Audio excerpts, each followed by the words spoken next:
Oh man. So,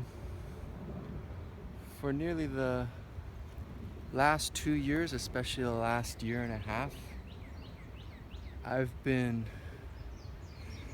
working away at investing in myself, coming up with ideas, trying to improve my lot, trying to acquire skills and grow, and basically just have the means necessary to reinvent my reality, to create the kind of future that I would like to have.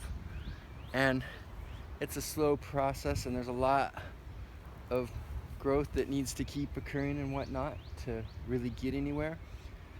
But anyway, that's not the point of this video. The point of this video is that the last 6 weeks especially, I went into a slump. I had been really good at least about a few things. You know, you can't do everything perfect and whatnot, but I had been coming up with 10 ideas a day, regardless of how bad or stupid they were. The point was just to come up with them. It's like a concept that you might be familiar with if you've ever read much of James Altucher or whatever, but basically just exercising your idea muscle. And then the other thing I felt that I'd been really good about had been reading really good books by smart people who have actually achieved something. So like if you're reading something about psychology, it'd be people that have made breakthroughs or have been in the field a long time and have a great understanding and are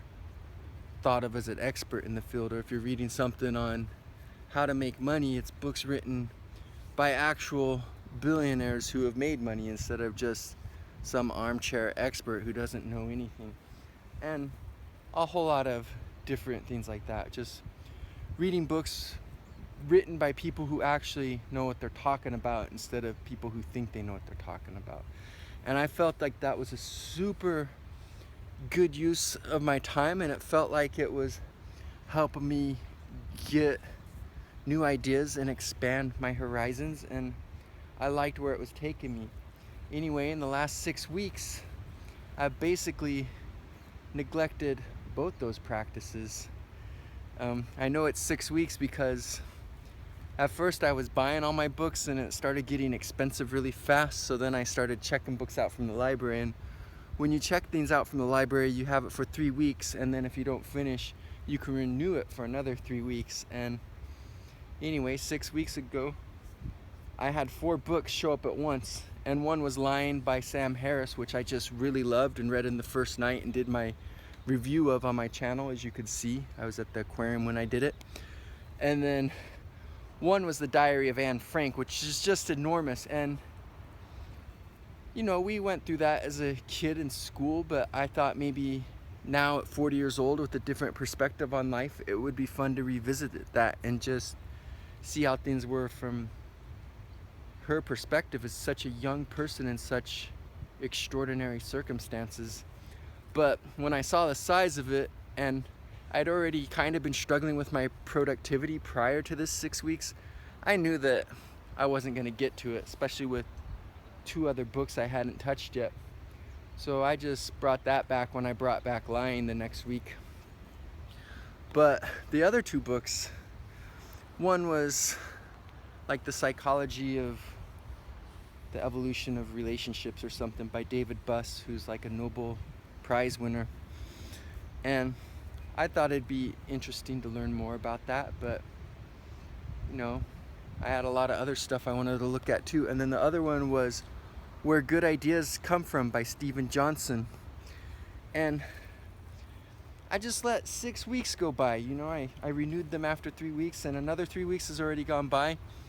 Last night I wanted to at least try to hit them, but like I mentioned in my video yesterday, I had to go over that lease again and put down my list of grievances and whatnot. I should have already done that, but I hadn't, so I needed to do it.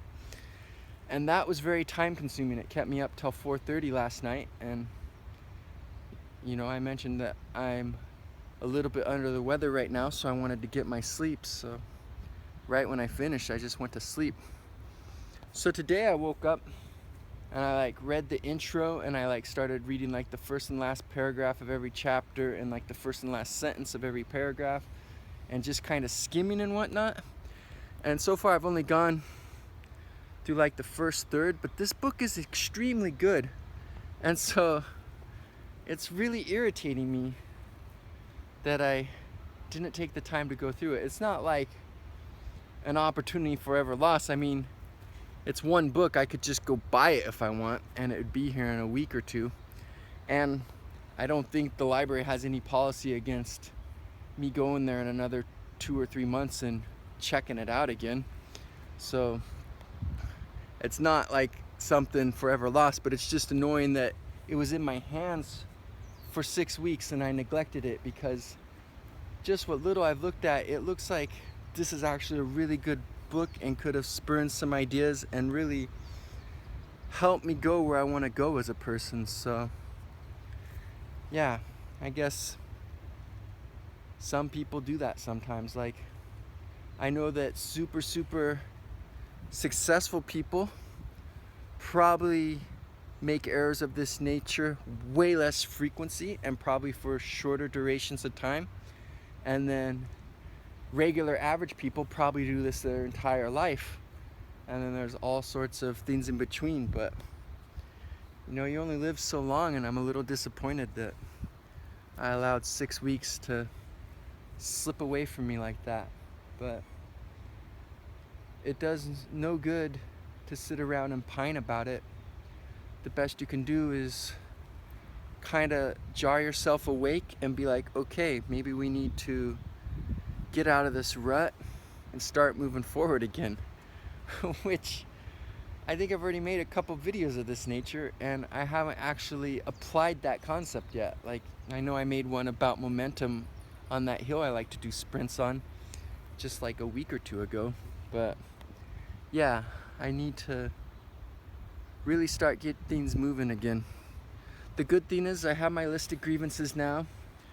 The annoyance of that big fat lease and its one-sidedness provokes Seafood Dave to go shopping around again, so we got a couple backup options, and one of them I like a lot.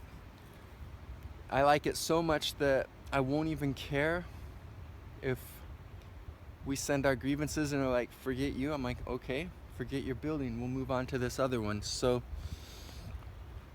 we're in a good place that way. I mean, obviously getting in a place is one thing, but then successfully acquiring students, helping them to implement the art into their life the way we have and see the value of it so that we retain students and attract more by word of mouth is another thing entirely. So we still have a long road ahead of us.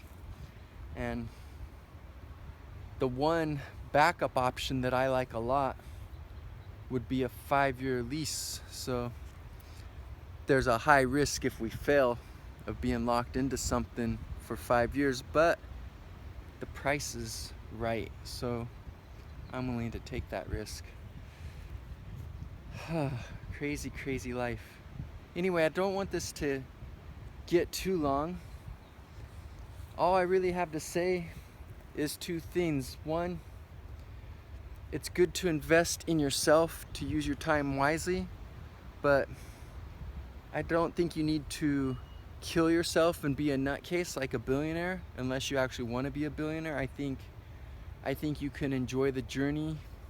You can not be so extreme and make a good life for yourself by employing a lot of concepts that the best people in the world employ, but not to the same degree of obsession. Like, smaller results require smaller efforts. So if you can be happy with just some financial freedom and using your time to create something you like to help other people, then that won't require the same amount of work as trying to be a billionaire or trying to be the best of something. But it'll still require a lot more work than just punching into the time clock and making someone else rich. It will be worth it though. So I encourage you to enjoy the process. Two, if you find yourself derailed for a long period of time, like for weeks or even months, don't let it dishearten you and make you give up or depress you. Instead, maybe find out why you were derailed, what happened, and then try to take steps to re-motivate yourself, or just make a small action list of to-do things and make it real simple. Like if you've been unmotivated, do something ridiculously simple the first day, like go take a 1-mile walk in nature or something, so that it's not overwhelming. It's one simple thing. You just do that task that day. You'll feel like you've accomplished something. During the time you'll be moving, your lymph system will be pumping. It'll be good for your health. A lot of times this mindless bipedal movement will make the brain kind of function in a way it doesn't normally function, and you might come up with some good ideas. It might be good for you, might be a good starting point. So start simple and start trying to build momentum in an easy way, and then take off again. And then I forgot what my third point is, but that's okay. Those two are good enough. Anyway, this has probably gotten really long already, so hope you have a good day.